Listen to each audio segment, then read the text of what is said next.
The video footage coming out every single day out of Bears camp seems to be focused on the fact that Caleb Williams is not good. And Alyssa Barbieri of Bears Wire, to quote, this is her tweet, "The first day was littered with pre-snap issues, including the offense lining up incorrectly consecutive times during 7-on-7, which prompted head coach Ben Johnson to yell, 'You're out!' and pull them out of the drill. The second day featured issues with false starts and botch snaps, with the third day featured back-to-back interceptions by Caleb Williams and defense bringing the pressure." Everybody's freaking out. I don't know, C-Rob. Ben Johnson came out and said, hey, we're rebuilding this whole thing from scratch, right? Like, everything he knew last year doesn't matter. We're rebuilding it. How patient should everybody be looking at Bears camp when you see this? These. I mean, you're the one that's out at all these training camps. Like, should we be freaking out about quarterbacks playing like dog poop in the middle of training camp?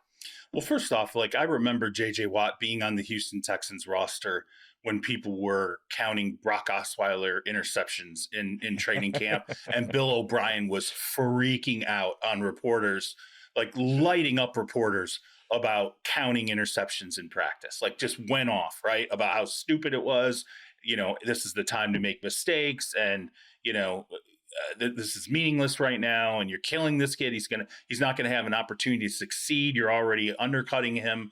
And then Brock Osweiler was what he was when the regular season rolled out, and JJ Watt was on that roster. So I don't. It's not the first time people have counted, things that are going on in training camp. That's been going on for a long time now. You know, I'd argue, look, the last 20 years, if not longer, we've paid a lot of attention to how people are performing in training camp. That said, I do get it. Like, this whole idea of like counting completions versus incompletions. But one thing that I do think is translatable is, can you run the offense? Can you run it with speed? Can you spit out a play in the huddle?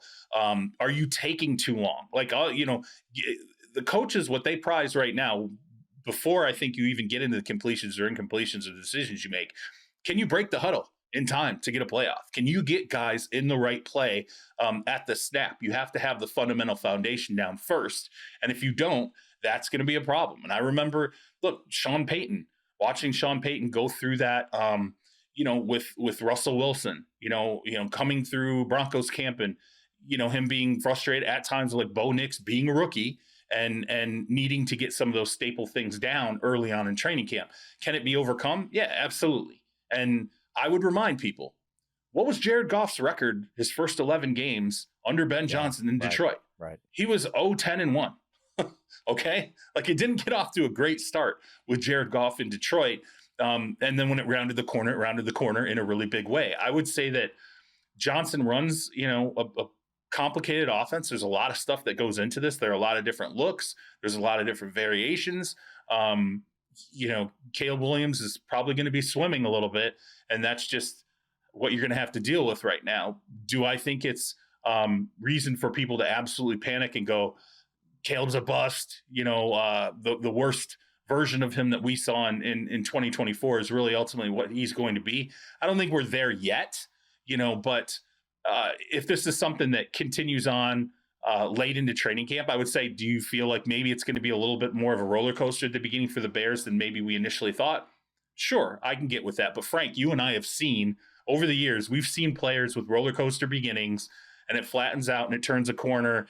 And I would even argue, and I would ask you this, don't you think that's what you're going to get from Ben Johnson? You're going to get Caleb Williams is going to get pressed by a guy who expects perfection on an offense and just came from a situation in Detroit where he had a high-level veteran who could run everything he wanted. He could be asked to run different looks. And, Jared Goff is deep into his career as a veteran and could handle everything thrown at him. This is now the transition where Ben Johnson's dealing with a second-year player, and it might not be the case. Yeah, I talk about pushing him hard. I mean, this was Mr. Nobody watched film with me last year. Like, you're not going to have that this year. You're going to have a guy on your behind. Real quick, I do want to point this out, the Bo Nix Broncos thing. And one of the drum beats for Broncos camp has been Bo Nix is getting the plays out so quick now. He just knows this offense. Like, it is second nature to him. And sometimes that takes a year, whether you're a rookie or not. And there's 90% of me is like, this is camp nonsense. Defenses are ahead of the offense early on. But yes, when you're having kind of functional things, like you're having false starts and you're not getting the plays out quickly enough, and all the pre-snap stuff, that's a little concerning.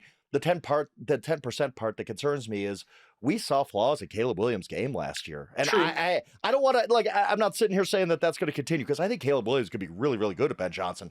But there is that little part of me saying, maybe just these flaws are too much. Like, maybe the fact that he holds the ball too long and all this kind of stuff is a little bit too much to overcome.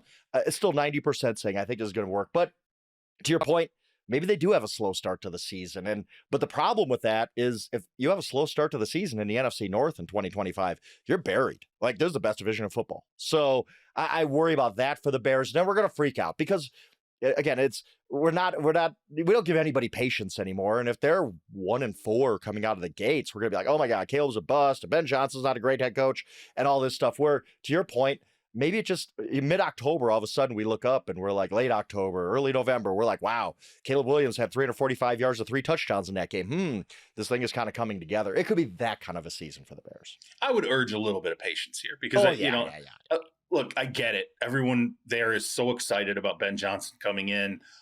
You go through the quarterback series. I think he looked good in the quarterback series as well. And look, let's be honest. It's not like Ben Johnson has spent a lot of time leading into this Bears season downplaying where he thinks they can go. I mean, he's done nothing but, I think, hype up Bears fans along the way. But again, I think we were always kidding ourselves if there was this idea that there was not going to be an adjustment period. And I even said, before the Bears hired him, I said part of what would worry me if you're the Chicago Bears when it comes to Ben Johnson is he's dealing with a quarterback who does not screw around and waste time not making decisions. Like, Jared Goff, very much in that Detroit system, is like, okay, this is what I got to do. I got 3 options here. Boom, boom, boom. Ball snap. I'm getting the ball out. Like, this is where I'm going. And I'm not screwing around trying to make a big play downfield. I'm not, does he do that occasionally? Sure.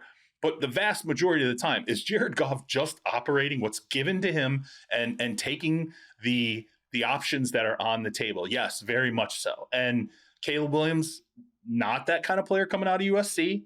And we saw it at times with the Bears. You hold on to the ball. You want to make big plays. You're going to improvise. You're going to play outside of structure. Can that get worked out of him? And that was, frankly, before Ben Johnson, ended up being their head coach. That was to me, the concern is that you're like, these are not really similar types of quarterbacks. Granted, one is young and one is much older, but Jared Goff also came into the league very much being like, came out of Sonny Dykes offense, where it's like, what I was told was he ran 7 plays in college. And it was like, hey, it's this, or this. Like, you're going to go out, you're going to make that decision, and we're going to move on. So, I think there's just a little bit of meshing those worlds for Ben Johnson. But again, I would not panic right now. If you're the Bears, we're early in camp. Pads aren't on in most places right now. And relax. See, Rob, the other 2 things I would add to that. One, I'd stuck in my head watching quarterback, which was great this year as always. But watching Kirk Cousins, who's been in the league for 13 years, as they told us multiple times, struggle in the beginning of camp because he was just trying to get guys moving the right way. Motion. He didn't like motion. He kept saying, he's like, man, this is just so much. And I think about, well, that's for somebody that's been in the league for 13 years that speaks these languages fluently. And then the other part of it is, even talking to my buddy that covers the Titans, he was talking about how Titans fans are struggling right now to, like, they want to make a big deal out of everything. Well, situations matter in practice. Like, are they running 3rd and longs, right? Because if the whole set that they're running in practice is 3rd and 20s and Caleb throws some picks, that's way different than if the whole set is 1st and 10. And 1st and 10 can be from the 25. It can be from the 45. It can be from the red zone. Like, there's just so many different portions to this. We are seeing this much. And I would beg anybody, if you walked into a physics class and you saw this much, I don't think you really understand what the entire project is. You got to trust your coaching staff to see the entire puzzle for more than just these little social media highlights that are coming out. Yeah. I mean, we've become very reactive in camp. People have brought up the Jamar Chase camp again, and we'll never forget that one, right? Jamar Chase, all of a sudden, it was the stripes on the ball. He can't catch anything. This is the massive. Yeah, remember he couldn't catch. Yeah. He kept dropping things in camp. The stripes on the ball. Yeah. Yeah, I think he had like 4 or 5 drops, and then it was like, oh my God, this guy. It turns out he's just a bust. What they made the wrong pick. It's the Bengals, and so look, we get way over our skis with assessments. And everybody relax. It's going to be, a transition period. Maybe the Bears aren't going to be, a playoff team in the NFC North this season. Are you really going to care? I mean, I'll tell you what, the Lions looking back have forgotten the 0-10-1 start with Jared Goff, right? Mm-hmm. They've been like, oh, that's right. Yeah. We almost fired Dan Campbell. Oh, like, we Dan was on a hot seat. Yeah, it was like so people forget about that. All that really matters is the long run here. And I would say, again, invoking the quarterback series, Ben Johnson had so much belief in Jared Goff, and they were so settled and worked out, and the seams were so well hidden that in that stumble bumble play, he actually asked Jared Goff if he could drop the football on the ground to simulate a fumble. I've never heard of that in my life, a coach saying to a quarterback, could you fake fumble it and actually drop the ball on the ground? Like, I'm like, wow, they were really comfortable together. I mean, even Jared Goff's like, you want me to drop the ball on the ground? Like, I don't know if that's a good idea. That made my heart just skip a beat anyway. I did think it was of note, too, when Jared said, hey, a great offensive play caller, you know what's coming. You know what they're going to call. And I was thinking about that with Ben Johnson and Caleb Williams. Like, they together have to grow to the point that Caleb Williams knows what he's going to call. It's process.